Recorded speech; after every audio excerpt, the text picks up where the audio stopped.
중국은 완전히 틀렸습니다. 수백억 달러짜리 거대 프로젝트가 무너졌습니다. 한국에게 7조 원도 거절당했습니다.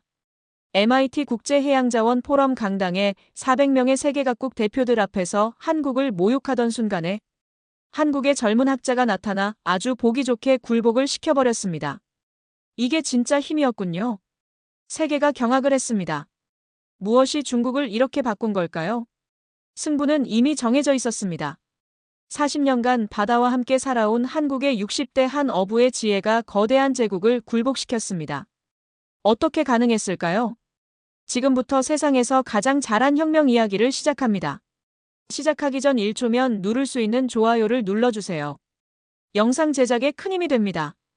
그럼 바로 시작하겠습니다. 중국 환경정책 수석을 10년간 맡았던 러잉화 박사입니다. MIT 해양 포럼에 참석하러 가던 그날 아침, 프로그램을 다시 한번 확인했습니다. 한국의 해조류 양식과 블루카본 정책이라는 제목이 눈에 들어왔어요. 발표자는 윤지훈이라는 젊은 한국 학자였습니다. 기미 기후를 구할 수 있다는 발표라니. 저는 그 순간 코웃음을 쳤죠. 석탄도, 원자력도, 심지어 태양광도 아니고 기미라고요? 우리가 그동안 수백억 달러를 투자해온 CCS 기술이나 스마트 그리드가 아니라 바다에서 자라는 김 한 장이요? 포럼장에 들어섰을 때 이미 많은 참석자들이 자리를 잡고 있었습니다. 저는 뒤쪽 자리에 앉아 팔짱을 끼고 기다렸어요. 이런 허무맹랑한 이야기를 어떻게 논리적으로 포장해낼지 궁금했거든요.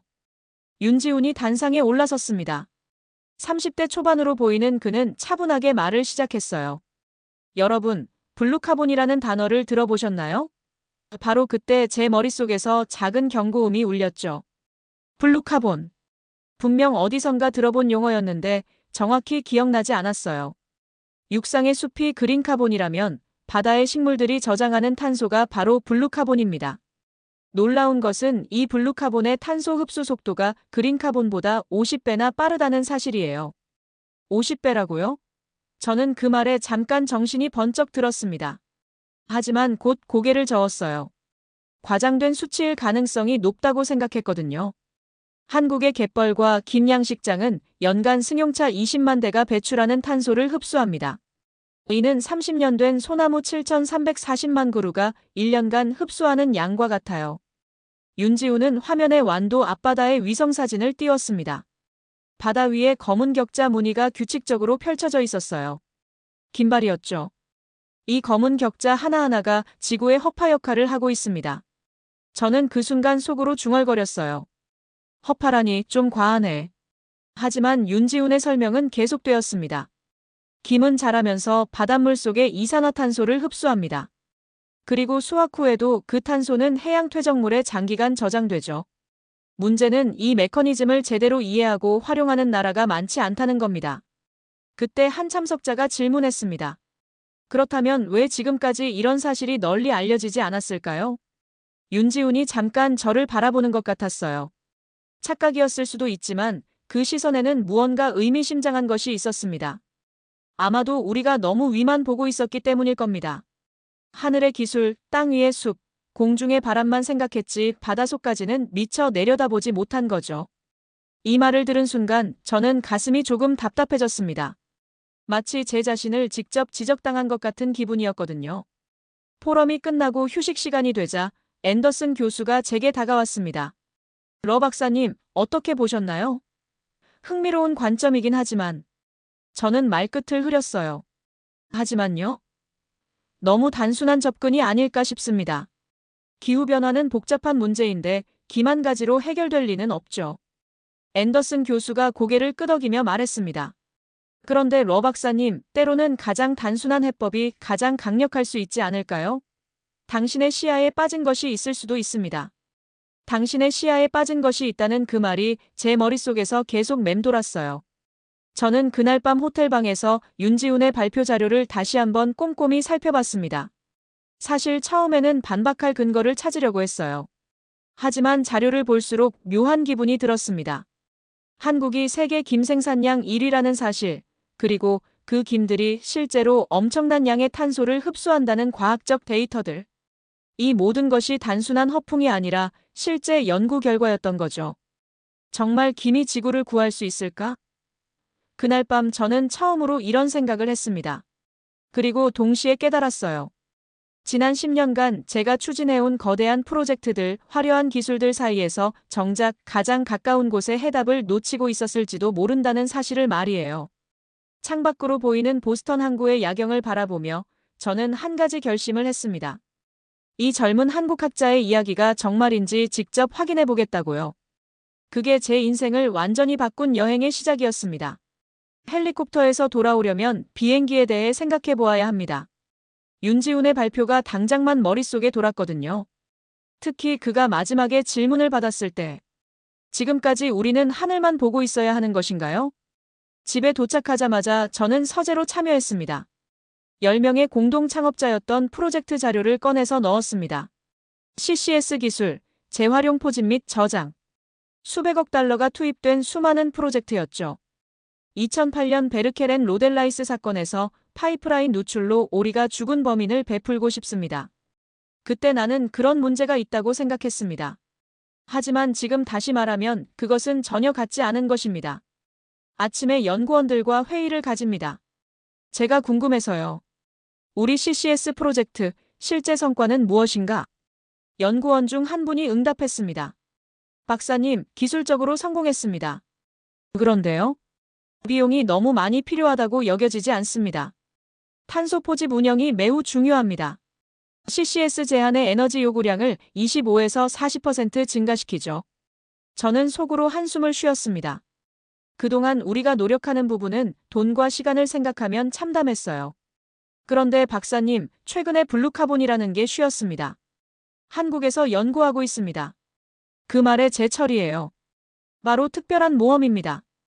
윤지훈이 말했던 블루카본. 저는 그 자리에서 인터넷을 검색해 보았습니다. 정말 그들이 사실에 대해 나왔어요. 한국의 맥벌이 연간 20만 대가 미래를 창출하는 탄소를 흡수한다는 연구 결과입니다. 블루카본이 그린카본보다 50배 빠른 탄소 흡수 속도를 고려하는 데이터들입니다. 갑자기 더 부딪히는 현상이 나타납니다. 윤지훈이 발표에서 언급했던 내용입니다. 한국은 바다를 거부하지 않았습니다. 바다와 함께 살아 있었어요. 저는 문득 이들이 단 26km의 해안선만 가지고도 유일한 항구 도시인 조운바를 커뮤니티로 해양구역을 펼치고 있다는 사실을 알았습니다. 바다가 거의 없는 나라도 바다의 소수를 인식하고 우리는 어떤 노래인가요? 중국은 긴 해안선을 가지고 있지만 정작 바다를 활용하는 데는 소극적 구성입니다. 남중국해에서 사냥만 벌이고 있었어요. 저 나름대로 그랬습니다. 바다는 외계 경계선에 있고 자원하여 우주를 떠났습니다. 박사님, 괜찮으시다면 한국 출장을 다녀오시는 건 어떨까요? 감시가 특별하게 제안되었습니다. 한국이에요? 네, 실제로 그들이 무엇을 하고 있는지가 개인 것 같군요. 저는 지속적이고 모험적입니다. 유일하게 자존심이 있거든요. 중국 환경정책에 제가 한국에 연결한다는 개체면이 서지 않았죠. 하지만 밤에 혼자 서서 함께 참여했습니다. 내가 지금까지의 방식이 당신을 대표하는 건가? 다양한 기술과 린한 야만적이라고 말할 수 있다고 믿음, 정작 결과는 어떤가요? 윤지훈을 싫어하는 사람입니다. 당신의 기술은 붙이지만 바다는 입니다. 그가 실제로 한 말은 마치 제게 직접 하는 것 같아서요. 처음에는 결심했어요. 한국항공을 예약해주세요. 정말 보이는데요? 네, 가직접 드려요. 제가 안 친 게 행동하고 자신 있습니다. 동료들은 존경스러워요. 저는 이미 마음을 정했어요. 중국이 바다를 어떻게 활용하고 있는지 보고 있는 부분에 대해, 그리고 한국이 바다를 어떻게 활용하고 있는지 보고 있습니다. 공항으로 향하는 차에 초대합니다. 섹션의 스모그가 자욱했어요. 우리는 계속해서 작전을 수행했습니다. 첨단 기술이라고 자랑스러운 것들이 정작 이러한 결과를 만들어냅니다. 정말 김이 지구를 운용할 수 있나요? 나는 한 번 다시 이 질문을 스스로 자신에게 물었습니다. 대응할 의무가 없습니다. 그 답을 찾기 위해 한국으로 향하는 비행기에 몸을 맡겼습니다. 지금 생각해보면 그 순간이 제 인생의 전환점이 될 것 같습니다. 소중함을 배우려는 마음을 가진 첫 번째 순간이 있었습니다. 인천공항에서 부산행 KTX를 멈췄을 때 창밖으로 스쳐 지나가는 풍경이 제 눈에 들어오게 되었습니다. 마을마다 빼곡히 들어선 아파트들, 그 사이로 보이는 작은 공장들까지 모든 것이 참여하게 되어 있습니다. 부산역에 도착하자마자 바로 부산항으로 향했습니다. 기사가 말했어요. 부산항을 나갔다 오려고요? 요즘 신항까지 합치면 당신은 여행을 마칠 수 있습니다. 부산항에 도착했을 때 처음으로 인상을 받았습니다. 군데군데 없이 마치 살아있는 것처럼 보였고 끝이 있었습니다. 하지만 더 특이한 건 그 건물과 구성이 비슷합니다. 이게 당신이 바다 위에 만든 것이 맞나요? 안내원이 자랑스럽게 대답했습니다. 네, 부산신항은 바다를 매립해서 만든 인공항만이에요. 세계 6위 규모죠. 나는 순간 깨달았습니다. 한국은 바다를 두려워하지 않는다. 우주를 뚫고 들어가 그들의 우주가 만들어졌습니다. 당신은 울산으로 향했습니다. 현대중공업을 특징으로 합니다. 버스에서 내려오는 조선소를 찍는 순간 저는 말문이 막혔습니다. 10개의 대형 건조도크, 9개의 초대형 골리아스 기둥. 마치 미래를 만들려고요. 저희가 세계 무서워 조선소 준공과 함께 선박 건조를 중지한 곳입니다. 지금까지 선박 2,000척을 건조했어요. 가이드의 설명을 들으며 속으로 탄식했습니다. 우리는 바다 위에 붙어 있고 그들은 바다에 배를 띄웠어요. 다시 테이블 호텔에서 혼자 앉아보았습니다. 어렸을 때 제 꿈은 무엇이었나요? 확실히 기억나지 확실하고 지금 내가 살고 있는 것과 같은 거리에 있는 사람일 것입니다. 아마도 바다와 관련된 꿈은 없었을지도 모르죠. 중국에서 나는 바다를 본 적이 거의 없습니다. 내륙 지역에 있어서 바다는 조금이라도 위험한 곳이라고 생각했어요. 하지만 한국 사람들은입니다. 바다를 살아있는 것으로 만들었습니다. 아침에 부산 해양교육센터를 방문했습니다. 그곳에서 해양교육 전문가가 이렇게 말했어요. 한국은 자원이 될 나라입니다.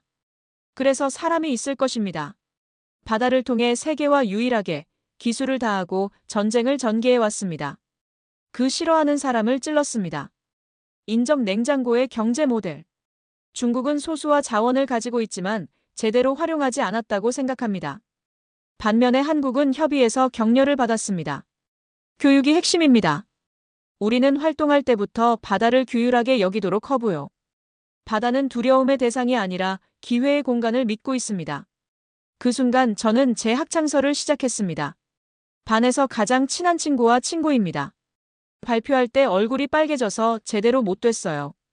저 나중에 환경정책에 있어서 특이한 게 있었습니다. 혹시 바다에 반하여 어떤 감정을 가지고 있었습니까? 기분 좋은 질문에 제가 있었습니다. 글쎄요. 결국 바다는 저에게 낯선 생존 모험입니다. 중국도 해안보다는 내륙에 더 뛰어난 영웅입니다. 그렇다면 지금은 기분이 좋나요? 저는 방해했어요. 지난 동안 본 경험을 지나쳐 가세요.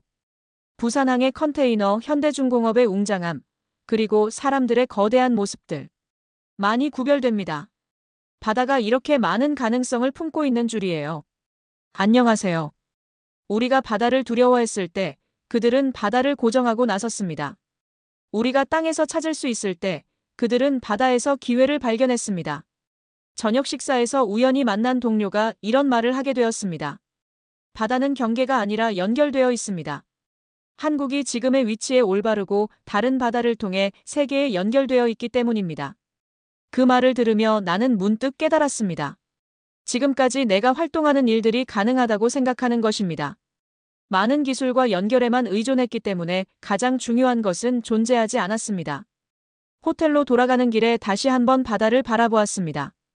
이제 그 바다는 정말 독특한 보배입니다. 두려움의 대상이 아니라 무한한 가능성의 우주로 성장합니다. 아마도 아이들이 모여서 바다를 꿈꿀 것입니다. 부산에서의 마지막 날, 저는 우연히 충격적인 이야기를 들었습니다.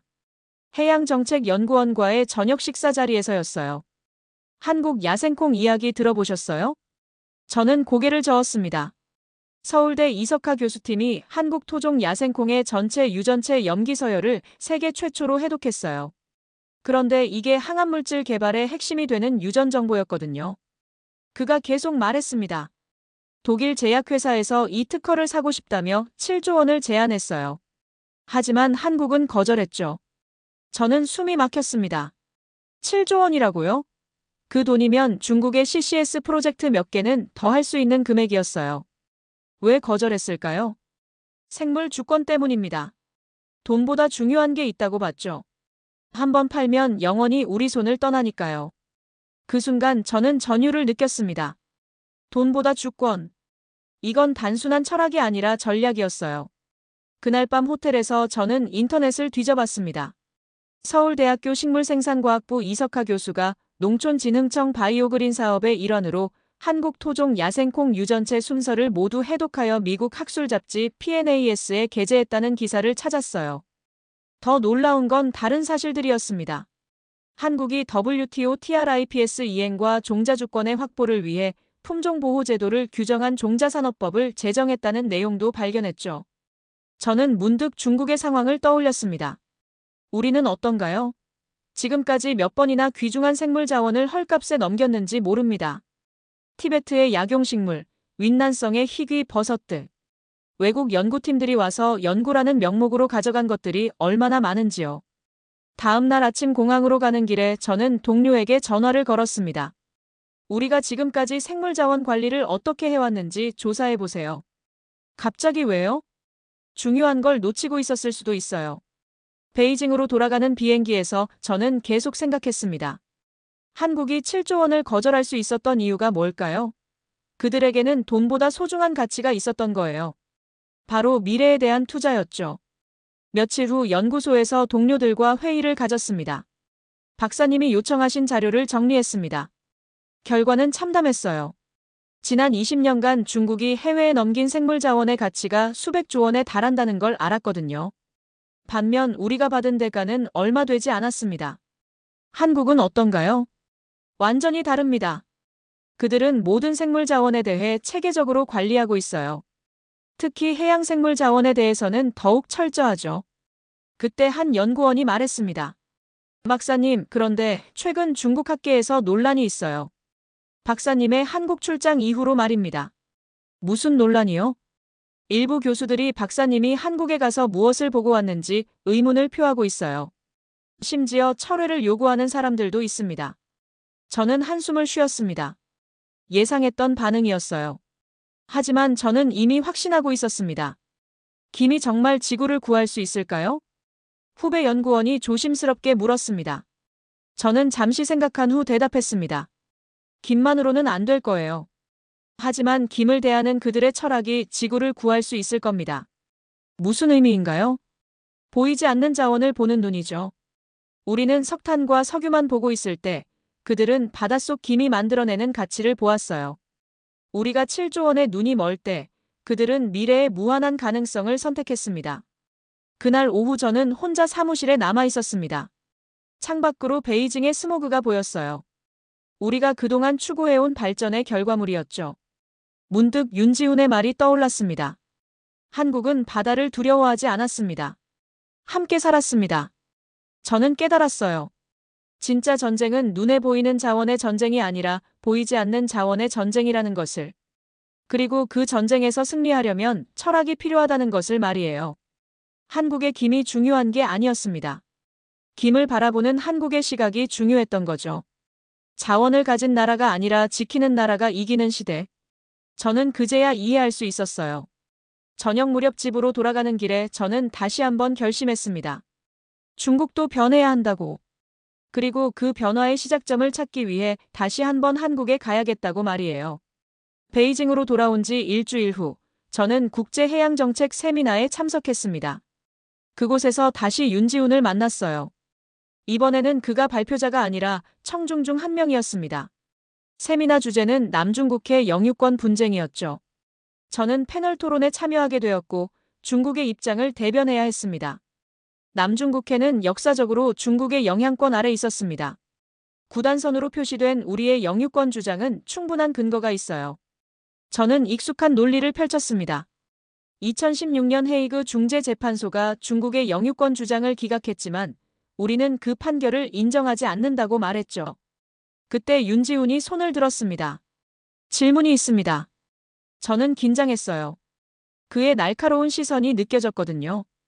한국도 바다를 둘러싼 분쟁이 있습니다. 하지만 우리는 다른 접근을 했어요. 바다를 지배하려 하지 않았습니다. 그가 계속 말했습니다. 한국은 바다를 지배하지 않았습니다. 함께 살았습니다. 그 순간 저는 말문이 막혔습니다. 준비해온 반박 논리가 머릿속에서 사라졌어요. 무슨 의미인지 좀 더 구체적으로 설명해 주시겠어요? 저는 겨우 이렇게 물었습니다. 한국의 김양식을 보세요. 바다 위에 깃발을 꽂지 않았어요. 대신 바다와 공존하는 방법을 찾았죠. 긴발 하나하나가 바다 생태계와 조화를 이루며 탄소를 흡수하고 있습니다. 청중들이 웅성거리기 시작했어요. 저는 당황했습니다. 하지만 국가 주권은 어떻게 보장하나요? 영토 없이는. 영토와 주권은 다릅니다. 윤지훈이 저를 조용히 바라보며 말했습니다. 진정한 주권은 지배가 아니라 보전에서 나옵니다. 중국이 남중국해에 인공섬을 만드는 동안 그 바다의 생태계는 얼마나 파괴되었을까요? 저는 순간 할 말을 잃었습니다. 지난 몇 년간 우리가 남중국해에 건설한 인공섬들 때문에 산호초가 대규모로 파괴되었다는 보고서를 본 적이 있었거든요. 우린 바다 위에 깃발을 꽂았고 그들은 김을 심었어요. 그 말이 제 가슴을 찔렀습니다. 마치 제 내부에서 나온 목소리 같았어요.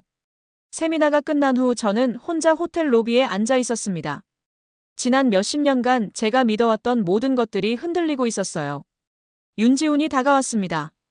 박사님, 괜찮으세요? 솔직히 말하면 혼란스럽습니다. 저는 정직하게 대답했어요. 제가 지금까지 해온 일들이 정말 옳은 건지 모르겠어요. 남중국해 문제든 CCS 프로젝트든 모든 게 결국 지배와 통제였던 것 같습니다. 윤지훈이 조용히 말했습니다. 깨닫는 것이 시작이에요. 바다는 누구의 소유물이 아닙니다. 우리 모두의 것이죠. 그날 밤 저는 잠을 이룰 수 없었습니다. 창밖으로 베이징의 야경이 보였지만 제 머릿속에는 완도 앞바다의 깃발들이 떠올랐어요. 다음 날 아침 동료들과 회의를 가졌을 때 한 연구원이 말했습니다. 박사님, 어제 세미나에서 무슨 일이 있었나요? SNS에서 화제더군요. 무슨 화제요? 박사님이 말문이 막혔다는 영상이 돌고 있어요. 일부에서는 박사님이 중국의 입장을 제대로 옹호하지 못했다고 비판하고 있습니다. 저는 한숨을 쉬었습니다. 예상했던 반응이었어요. 혹시 철회하실 생각은 없으신가요? 다른 동료가 조심스럽게 물었습니다. 저는 잠시 생각했습니다. 철회한다면 모든 게 원래대로 돌아갈 거예요. 편안한 일상, 익숙한 논리, 안전한 위치. 하지만 저는 이미 다른 세계를 봤습니다. 바다를 지배하는 것이 아니라 함께 사는 방법을. 깃발 대신 김을 심는 철학을. 아니요, 철회하지 않겠습니다. 저는 단호하게 말했어요. 오히려 더 깊이 알아보고 싶어요. 한국이 바다와 함께 사는 방법을 말이죠. 동료들은 놀란 표정이었지만 저는 이미 결심했습니다. 다시 한국에 가서 완도의 깃발을 직접 보겠다고. 그곳에서 진짜 답을 찾겠다고 말이에요. 이번에는 혼자 완도에 왔습니다. 관광이 아니라 진짜 답을 찾기 위해서였어요. 서울에서 KTX를 타고 목포까지, 그리고 버스로 완도에 도착했을 때는 해가 지고 있었습니다. 완도항 주변을 걸으며 저는 이상한 평온함을 느꼈어요. 베이징의 매캐한 공기와는 전혀 다른 바다 냄새가 코끝을 스쳤거든요. 멀리 바다를 보니 규칙적으로 늘어선 검은 점들이 보였습니다. 바로 깃발이었죠. 숙소에 짐을 풀고 현지 관광 안내소에 갔습니다. 김양식 하는 어민분을 만나보고 싶은데요. 아, 중국분이세요? 요즘 우리 김에 관심 갖는 외국인들이 부쩍 늘었어요. 직원이 밝게 웃으며 말했습니다. 내일 아침 심재복 어민을 소개해드릴게요. 40년째 김양식만 하고 계신 분이에요. 다음 날 새벽 5시, 저는 완도항에서 심재복 어민을 만났습니다. 60대 초반으로 보이는 그의 눈빛에는 바다를 향한 깊은 애정이 담겨 있었어요. 중국에서 오셨다면서요? 김 구경하러 온 거예요? 네, 김이 정말 환경에 도움이 되는지 직접 보고 싶어서요. 환경이라. 심재복 어민이 웃으며 고개를 저었습니다. 그런 어려운 건 잘 모르겠고 난 평생 김만 길렀소. 근데 그게 지구를 살릴 줄이야. 작은 어선을 타고 김양식장으로 향했을 때의 감동을 어떻게 표현해야 할까요? 위성사진으로 본 것과 실제는 완전히 달랐어요. 바다 위에 질서정연하게 펼쳐진 깃발들, 그 사이로 파도가 일렁이는 모습이 마치 거대한 자연의 협주곡 같았습니다. 어떻게 이런 걸 만들 생각을 하셨어요? 지주식이라고 해서 갯벌에 나무를 박고 거기다 깃발을 매다는 거지요. 썰물 때는 햇볕 받고 밀물 때는 바닷물에 잠기고 심재복 어민이 긴발 하나를 들어 올려 보여줬습니다. 검푸른 김이 촘촘히 붙어 있었어요. 이게 정말 공기를 맑게 만드나요? 글쎄요, 그런 과학적인 건 모르겠지만 이 김들이 자라면서 바다를 깨끗하게 만든다는 건 확실해요. 40년 전 처음 시작했을 때나 지금이나 이 바다는 여전히 맑거든요. 그 순간 저는 무언가를 깨달았습니다. 김 하나하나가 살아있는 작은 공장이라는 것을. 광합성을 통해 이산화탄소를 빨아들이고 산소를 만들어내는 자연의 시스템이라는 걸요. 만져봐도 될까요? 당연하죠. 저는 생전 처음으로 바다에서 갓 건진 김을 손으로 만져봤습니다. 미끄럽고 부드러우면서도 질긴 느낌이었어요. 이 작은 해조류가 정말 지구를 구할 수 있을까요? 그때 갑자기 눈물이 흘러내렸습니다. 왜 우는지 스스로도 정확히 알 수 없었어요. 하지만 그 순간 제가 지금까지 찾고 있던 답이 바로 여기 있다는 확신이 들었거든요. 괜찮으세요? 심재복 어민이 당황하며 물었습니다. 이게 진짜 힘이었군요. 저는 김을 쓰다듬으며 흐느꼈습니다. 뭐가 진짜 힘이요?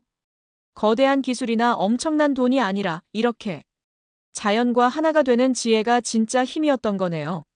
심재복 어민이 조용히 고개를 끄덕였습니다. 맞습니다. 김양식은 바다를 괴롭히지 않아요. 바다와 함께 사는 방법이거든요.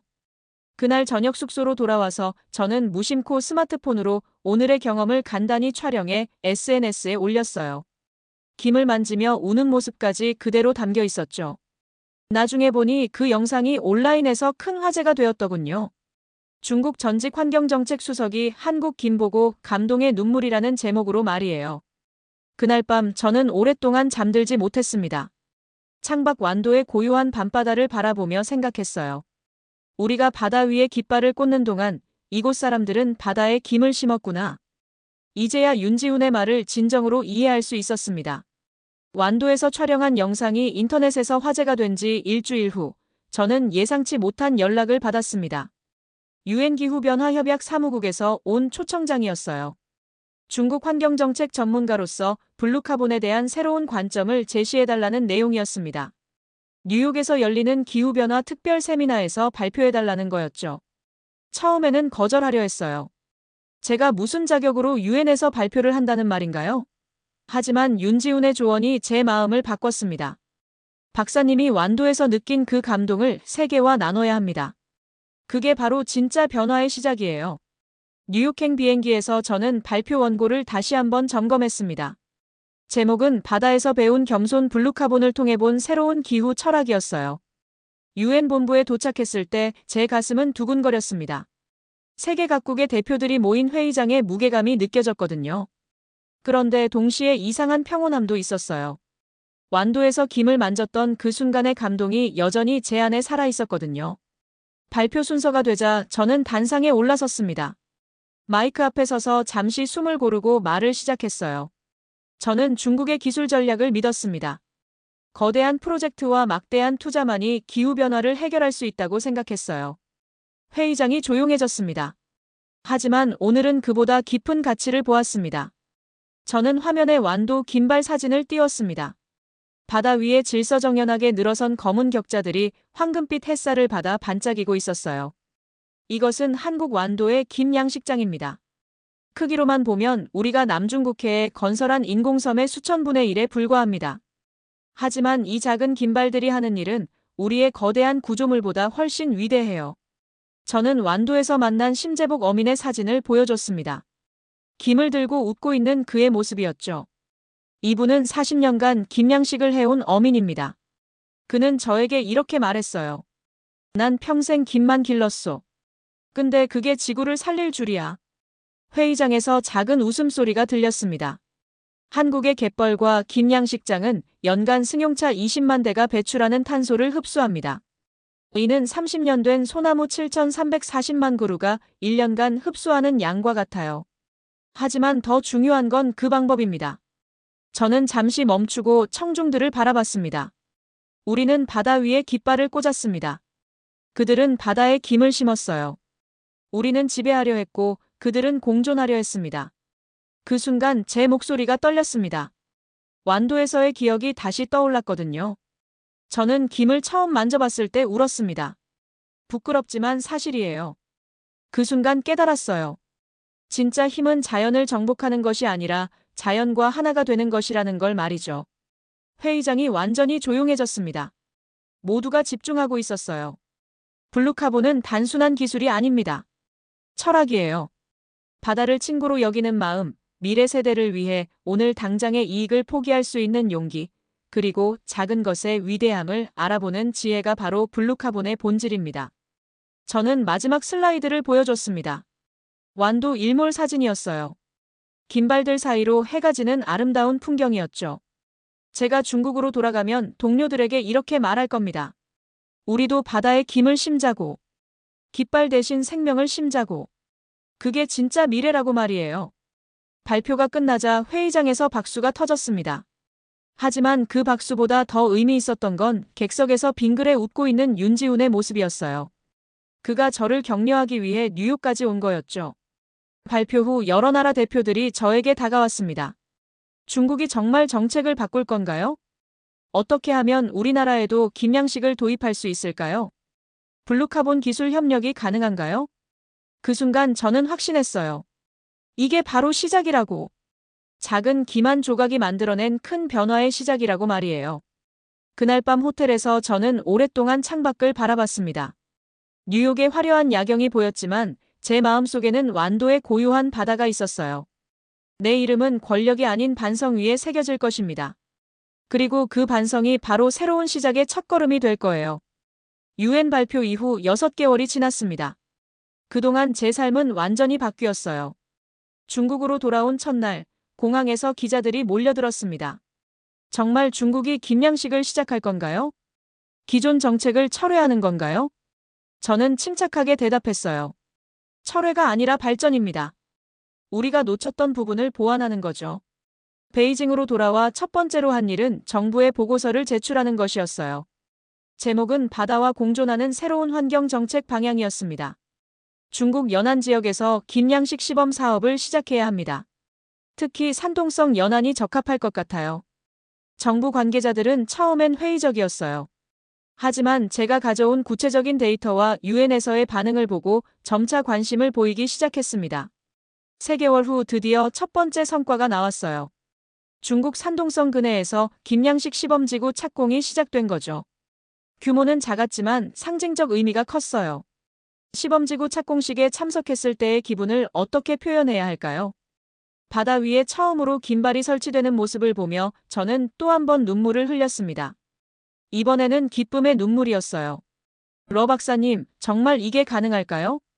현장에 나온 지방 공무원이 걱정스럽게 물었습니다. 한국에서는 이미 수백 년간 해오고 있는 일이에요. 우리가 늦었을 뿐이죠. 그 무렵 칭화대에서 연락이 왔어요. 새로운 강의를 개설하고 싶다는 제안이었습니다. 바다와 사람이라는 제목의 세미나를 시작했을 때 처음엔 신청자가 몇 명 되지 않았어요. 하지만 입소문이 나면서 강의실이 가득 찼습니다. 여러분, 기후변화를 해결하는 방법은 자연을 정복하는 것이 아니라 자연과 함께 사는 것입니다. 첫 강의에서 저는 이렇게 말했어요. 한국의 김양식처럼 말이에요. 학생들의 눈빛이 달라지는 게 보였습니다. 호기심과 열정으로 가득했어요. 한 학생이 손을 들고 질문했습니다. 교수님, 그럼 우리도 바다에 가서 김을 직접 만져볼 수 있을까요? 물론이죠.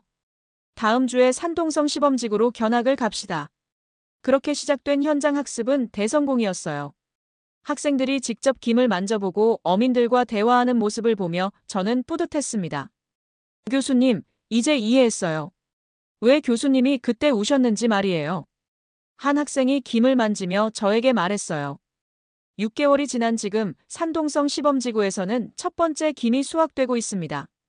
양은 많지 않지만 품질은 괜찮았어요.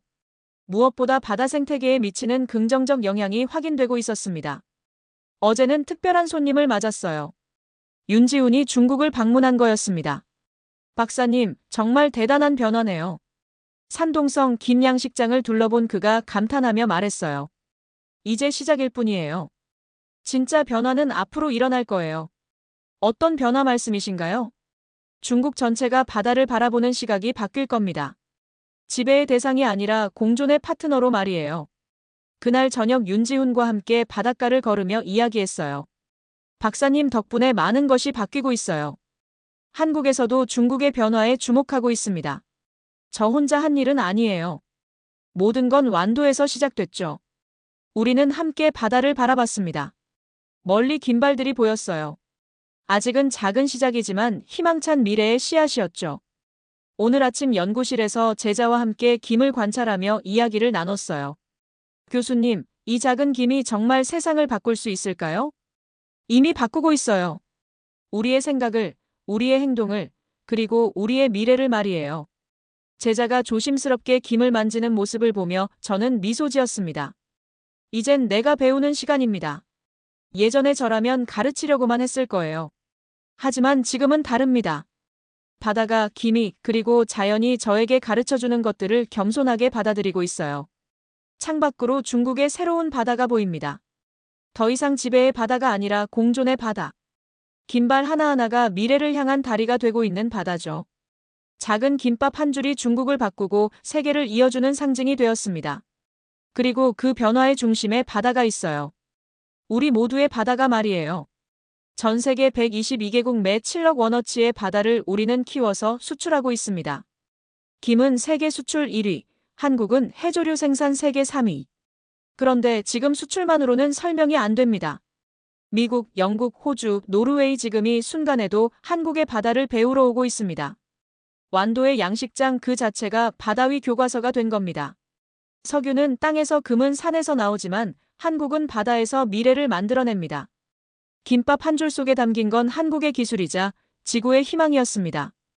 오늘도 바다에서 싸우고 있는 대한민국 여러분께 감사의 말씀 올립니다. 감사합니다. 흐름을 따르던 나라에서 흐름을 바꾸는 나라로 한국이 없으면 세계가 멈춥니다. 오늘의 사연은 여기까지입니다. 오늘도 우리 구독자님들의 가정에 따뜻한 행복이 가득하시길 진심으로 바라겠습니다. 긴 영상 끝까지 시청해주셔서 정말 감사합니다. 내일 더 좋은 이야기로 찾아뵙겠습니다.